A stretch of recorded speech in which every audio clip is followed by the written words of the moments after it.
Namaskar, I'm Ashok Vyas, and today my guest is Professor Sachi, which is the full name is Sachi Dastidar. And this name you also will find in the building, on a building in Bangladesh, which is Sachi Dastidar Sanskrit College building. And why his name happens to be there, the gentleman who was once a student at IIT Kharagpur, then did his doctorate in Florida, has been professor with CUNY, which is New York State University. Old Westbury area is his area.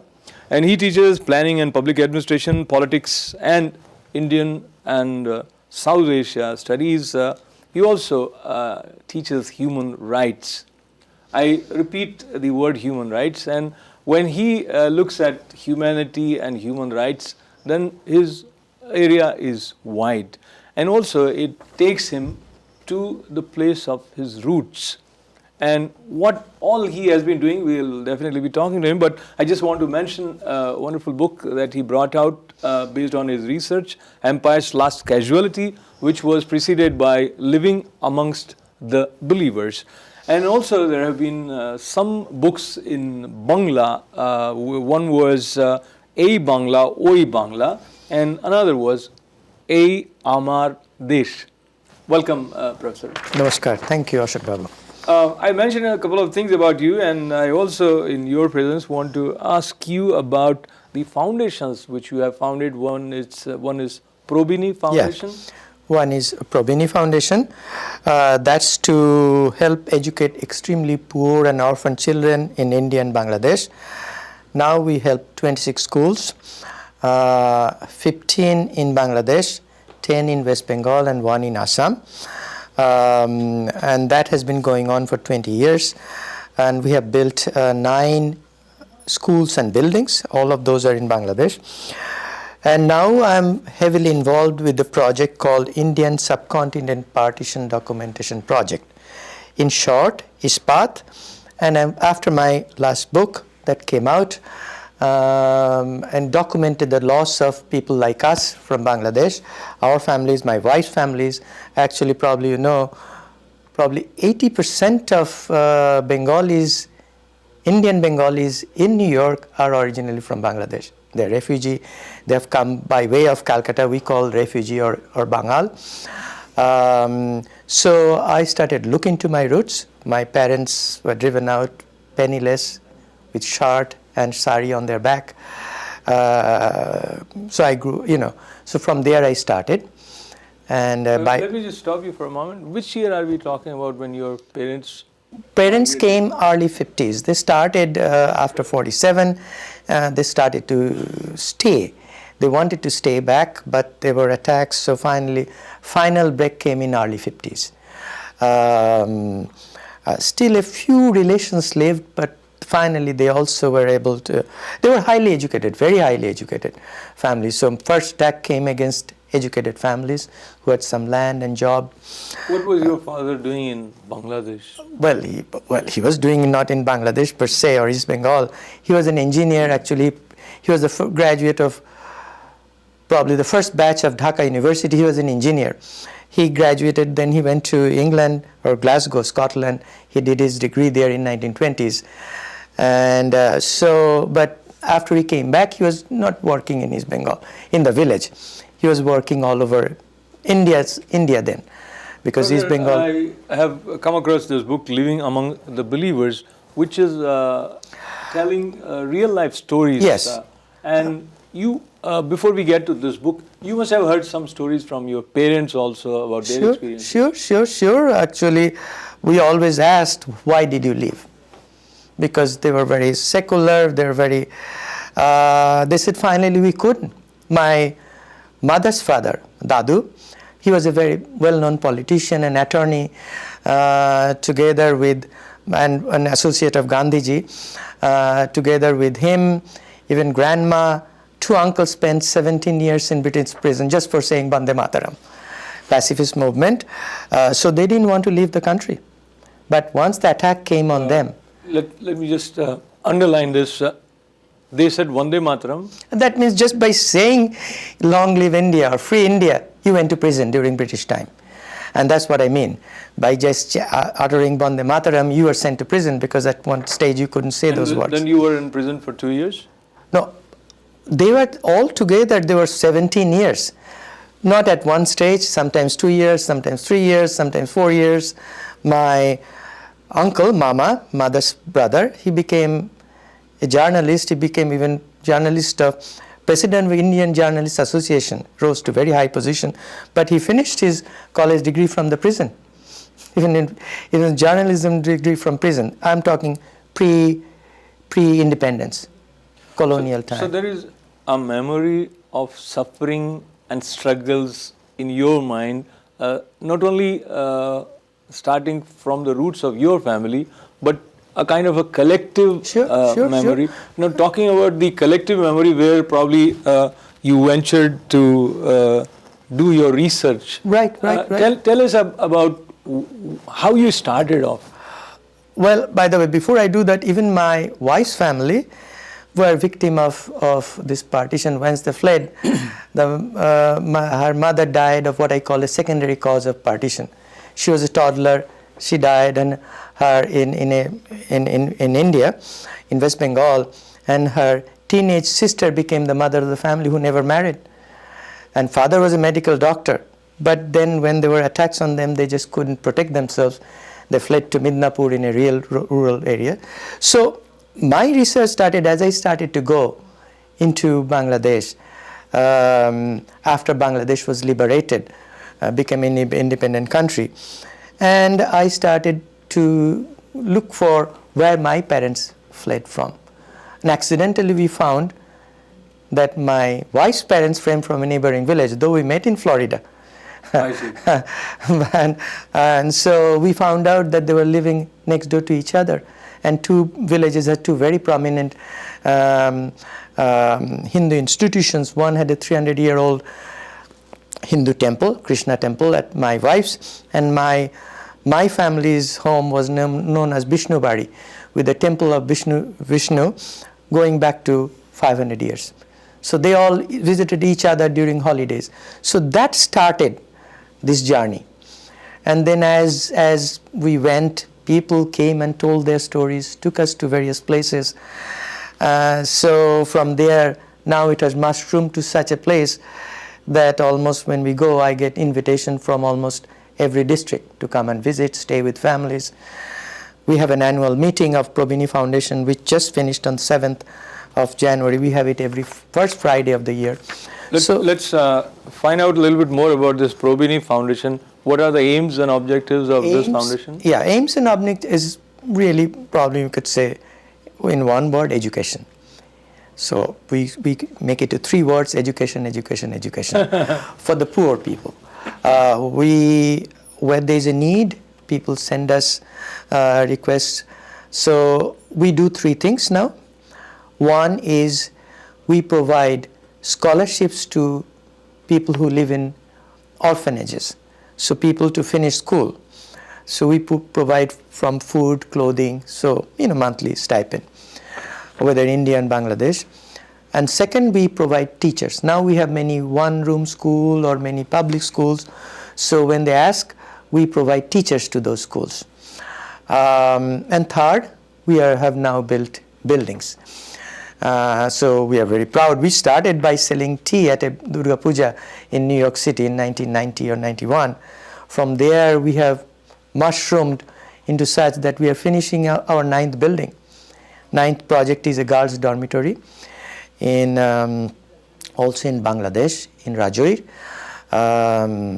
So the headmaster wrote to us, I believe his name was also Ashok Mondal, say we need, because guards cannot stay and cannot go back to their villages after dark. So they need a place. Right now they're staying with the principal's family. Professor Dastidar, I'm just wondering a little bit about your life, how it has moved in a way from the East Bengal, which is now Bangladesh, to Calcutta, and then to America. Yeah. And let's just talk about the comparatively relaxed period of your life. In Florida, you sort of formulated your life. Yeah, I mean, Florida is where I did my doctorate. I met my wife. She did a doctorate from there. Few years later, she came after. We were not married, we were not engaged. She came as a single woman, and then we met, and then we married, and then we moved to Alabama, where our children were born in 1970s, late 70s. I taught there at Alabama A&M University. She was a professor there too, and then I moved to New York at State University of New York at Old Westbury. And from Alabama itself, I made my first trip to Bangladesh.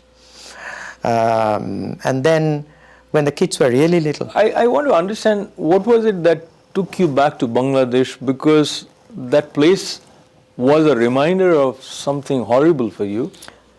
True. But on the other hand, one of the things that happens to almost all East Bengali refugee families is they also have a nostalgia, because they had a very hard time in West Bengal.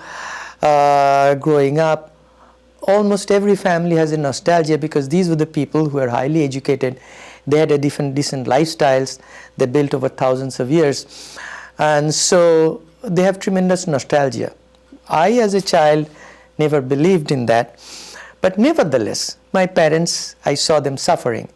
I never saw my parents going to even a movie because they couldn't afford, but sent everybody.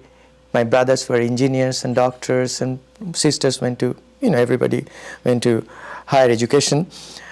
So that nostalgia, and I never had any fear of living with Muslims. They are the Muslim majority, and my Muslim friend invited us. And the first place I landed in Bangladesh was Rahmatullah, one of our friends' home. And they welcomed us, come to your home. And that's the journey. And when I started to go look for my village, I didn't even know whether we'll reach. Because my parents said, my mother just wrote that it's near the bus stop called Batajur. So that was the reference I knew. So when I took an overnight ship journey to Borishal town, and so Borishal town, once I went there, I asked somebody, do you know Batajur? And that began, and then once we landed, and I said, I'm looking for Vishnubari. There were hundreds of people who came, said, sir, let me take you to your home. Because they referred you by your home. So that's how it started. And then at the end of the journey, and there's a guy called Rakhal Sadhu, literally a monk, hermit, who had nothing, was wearing a gunny sack. That was his only clothing. He gave us a tour, and then he asked my wife, Didi, why not come to visit my village in Mahilara? She says, Mahilara? He says, yes. Have you heard of that? Then he said her grandfather's name, who was the headmaster of the school. My wife mentioned her grandfather's name. Immediately the man says, oh, that's the headmaster's house. She must be from that house. And that connected. And since then, they have been our families. So every time we go, I write to them. They are very poor, the connections, but they would invite us. They would want us to stay with them. So I'll just interrupt Professor Dastidar for a moment, and would also share with the viewers of ITV that the gentlemen who have all these memories and this nostalgia which takes him back acts like an investigative journalist or a detective or someone with a lot of emotional bondage with the place, with the people. And back home here now, New York is his home, so he's a distinguished professor in CUNY since 1999, which is a very rare honor, and he's a Fulbright scholar. So we talk a little bit about this distinguished professor, and then we go back to Bangladesh. Sure. So tell me how you become a distinguished professor. Distinguished professor is a rank above full professor. Full professor is, of course, one of the ranks not easy to get. Not every professor becomes full professor. So once you get there, then there is a process. If you have done something, if your colleagues feel you are one notch above them, generally your colleagues have to nominated you, and then you have to bring in supporting documents to a committee which consists of faculty, students, and and staff. So then they vote on it to say whether or not you are eligible for that. And once they agree, then it is forwarded to the Chancellor's office in Albany, which is the capital of New York State and headquarters of all of State University of New York campuses. Then they look into the file, and then if they say yes, then you get that rank. So you got that rank, which is a matter of pride. Absolutely, we are very, very honored that, because your colleagues and your students are saying that this is something that they feel like, and former students, that this is something they regard you as a very good friend and scholar and asset. Now we go back to Bangladesh, and this time through your books, people have come to know that when Bangladesh was formed in 1947, there were 30% Hindus, and now that number is reduced to less than 10%. 10%. Now this time Bangladesh census didn't publish the figures because we surmise it is even less than 10. So they are a little bit touchy of not saying how much it has come down. So it's almost loss of almost 49 million people, including descendants like me and my children, who were lost from the land. So it's a huge, remember Bangladesh is the 5th largest country of the world, 5th or 6th, whoever is counting. It's one of the largest countries of the world in terms of population. And that jives with the number you have. West Bengal's 1/3 is Bengali. Bangal we call refugee or Bangal. So is Tripura is 2/3. Assam is over 10 million. Then you have 5 to 10 million in Bihar and Jharkhand, Orissa, and Andaman, and Delhi. Delhi has 1 million people, mostly of Bangladeshi origin. We are not talking about the recent ones. We are talking about from 47 onwards. So it's a huge number, huge number. Larger. Now the question comes, where did these 49 million Hindus vanished? Did they all move to another places? What happened to them? Almost all are in India, and a few have later on come elsewhere, but that's not a big number. Almost all, as I said, 30 million in West Bengal. West Bengal's 1/3, and you have 10 million in Assam, which is, I'm talking about those who have migrated as well as their children. The way we count Palestinians, Armenians, or Jewish population, it's a huge. You also mentioned about Hindus being killed. Yeah, number of killed, that was the most difficult part and most painful part. As I write in my book, it is extremely painful. The killing, actually mass killing, started from Noakhali killing. We call Noakhali Danga in East Bengal. That's a district in Noakhali in 46. The killing started on the day of Lakshmi Puja. We have in Bengal, Kojapuri, Lakshmi Puja is a very big festival. 16th of October it started, and hundreds of people were killed. Actually, I interviewed people who went to help those victims, including somebody who just died, Mrs. Gupta. Shoaib Gupta was an ICS, Indian Civil Service, and his wife, Ashoka Gupta, who went to give relief with number of people, including Sucheta Kripalani, who became Chief Minister of Uttar Pradesh, and number of people. And she also has books highlighting how it's. And then it continued, almost every year, 48, 49, 64 was a huge massacre called Hajrat Bal massacre. Supposedly, a hair of Prophet Muhammad was lost in Srinagar from one of the mosques, and there started killing Hindus in Bangladesh. A Bangladeshi Muslim journalist told me, and there's a book also Matiur Rahman writes, and there's another journalist wrote, he himself went into the village, his village in Dhaka, and so he saw dead bodies really littering in the paddy field. And then of course came Bangladesh independence, when the Pakistani army and Bangladeshi Islamists slaughtered over 3 million people. Record shows 90 to 95% were Hindus. Actually, very recently, just last week, there was a Colonel Nasir Ali of Pakistan writes in a recent journal last week that we were ordered to kill every Hindu, exterminate Hindus.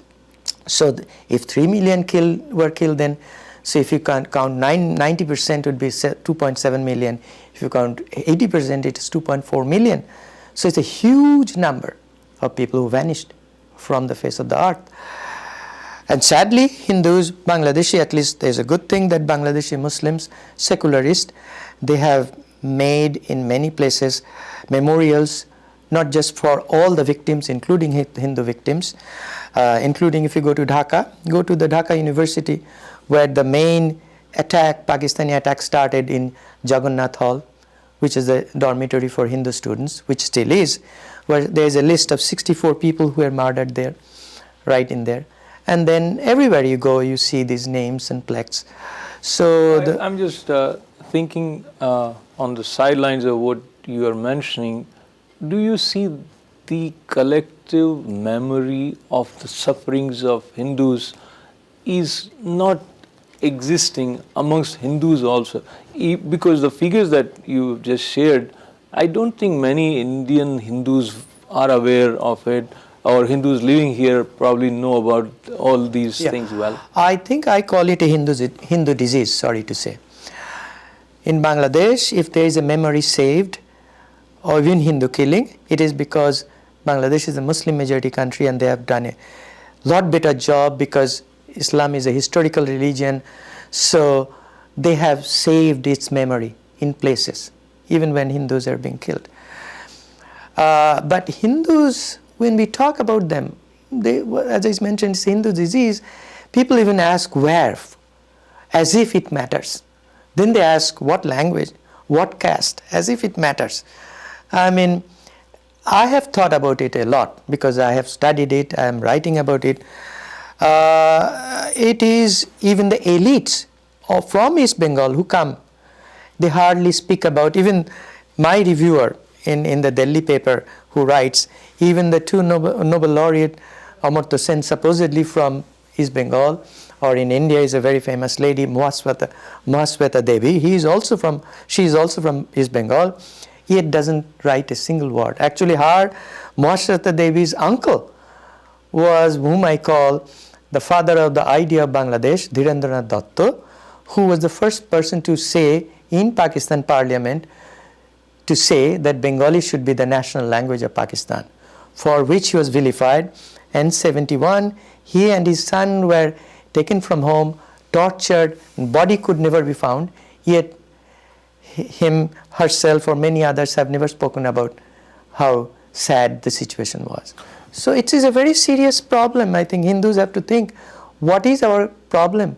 Why do we not have any collective memory or individual memory? Is it because we cremate our dead? Or is it because we worship our deities which are prehistoric? So this is a very peculiar problem. I do not see that problem with Muslims, Christians, Sikhs, or even Buddhists, whom I work with very closely in Bangladesh or in West Bengal. So yeah, I think you're probably... Professor Dastidar has so much of knowledge and experience and thoughts which are stimulating with him. But looking at the time constraint that we have, I just would like to conclude by requesting you to share with us what is it that you are focusing on in terms of call that a positive way to resolve this situation. No. Positive ways, there is a saying in English, if you do not learn from history, you are going to repeat the mistake. And oftenly, I feel like in India that has often happened. Killings are happening and we have not learned from history. So, what we are trying to do is that with our ISPAT, Indian Subcontinental Partition Documentation Project, we were trying to save the memories of people who have vanished, who have been displaced. So with your permission, maybe I'll ask your listeners, if you know of any refugee or any survivors or protectors, please give us his, her, or their names for us to collect personal stories related to partition of subcontinent, subsequent changes, meaning not just in 47. It is happening today, displacement, people are protecting other people. We are looking for your personal stories, records, and relating to that change. Please share copies of pictures, notes, letters, deeds, paper clippings from your personal collection. If you have books, journals, and publications for a library, we would want you to share with us. And please help us create bridges among partition victims and non-victims in the subcontinent and in other countries, including the US, and between Americans and non-Americans. And if you can, please help us donate because it's very expensive to hire people do this. So if you could please do us. Our email is ispad, ISPAD, 1947@yahoo.com. Ispad, ISPAD, 1947@yahoo.com. Very nice, Professor Sachi Dastidar from State University of New York, Old Westbury, author of several important books which are like milestone in terms of increasing our understanding about Asia, about India. One, Empire's Last Casualty, another, Living Amongst the Believers, and also he has few books which came out in Bangla. With lots of good wishes for your work, which is also now focusing through Indian subcontinent partition documentation project. Thank you very much for being with us. And if I may say, our phone number is 516-876-3118. 516-876-3118. Thank you and namaskar. Thank you for inviting me. So this was Professor Dastidar and I'm Ashok Vyas thanking you all. Namaskar.